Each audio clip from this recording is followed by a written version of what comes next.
காஞ்சிபுரம் பாலாறு மேம்பாலத்தில் அடிக்கடி கனரக வாகனங்கள் பழுதாகி நிற்பதால் வாகன ஓட்டிகள் அவதி. போக்குவரத்து பாதிப்பை தடுக்க பாலாற்று தரைப்பாலத்தை சீரமைத்து தர பொதுமக்கள் எதிர்பார்ப்பு. காஞ்சிபுரம் செவிலிமேடு மேம்பாலத்தின் மீது ஒரு கனரக வாகனம் பழுதடைந்து நின்றதால் காஞ்சிபுரம் திண்டிவனம் மார்க்கமாக சுமார் 4 கிலோமீட்டர் தூரத்திற்கு போக்குவரத்து பாதிப்பு ஏற்பட்டு 2 மணி நேரமாக வாகன ஓட்டிகள் அவதியுற்றனர். காஞ்சிபுரத்திலிருந்து தென் மாவட்டங்களுக்கு செல்லும் முக்கிய சாலையாக காஞ்சிபுரம் வந்தவாசி சாலை விளங்கி வருகின்றது. காஞ்சிபுரம் அடுத்த செவிலிமேடு பகுதியில் காஞ்சிபுரம் வந்தவாசி நெடுஞ்சாலை இணைக்கும் வகையில் பாலாற்றின் குறுக்கே மேம்பால சாலை உள்ளது.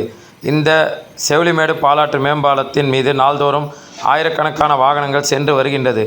மேலும் மாங்கால் பகுதியில் தொழிற்பேட்டைகளும் கல்குவாரிகளும் அதிகம் இருப்பதால் அதிக அளவில் கனரக லாரிகள் மேம்பாலத்தின் மீது சென்று வருகின்றது. மேம்பாலத்தின் மீது செல்லும் கனரக லாரிகள் மற்றும் வாகனங்கள் அடிக்கடி பழுதாகி மேம்பாலத்தில் நின்று விடுவதால் வந்தவாசி காஞ்சிபுரம் சாலையின் இருபுறமும் கடும் போக்குவரத்து நெரிசல் ஏற்பட்டு பாதிப்பு அடைகின்றது.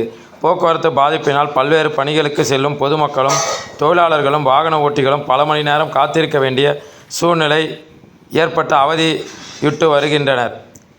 சில ஆண்டுகளுக்கு முன்பு வரை பாலாற்றின் குறுக்கே தரைப்பாலம் இருந்த நிலையில் கனரக வாகனங்கள் அந்த வழியே சென்ற காரணத்தினால் எந்தவித போக்குவரத்து பாதிப்பும் ஏற்படாமல் இருந்தது. கடந்த சில வருடங்களுக்கு முன்பு ஏற்பட்ட மழை வெள்ளத்தினால் பாலாற்றில் இருந்த தரைப்பாலம் சேதமடைந்ததால் போக்குவரத்து தடை செய்யப்பட்டுள்ளது. ஆனால் மேம்பாலத்தில் ஏற்படும் போக்குவரத்து நெரிசலை குறைக்க சேதமடைந்துள்ள தரைப்பாலத்தை சீரமைத்து தர வேண்டும் என பொதுமக்களும் வாகன ஓட்டிகளும் எதிர்பார்த்து காத்திருக்கின்றனர்.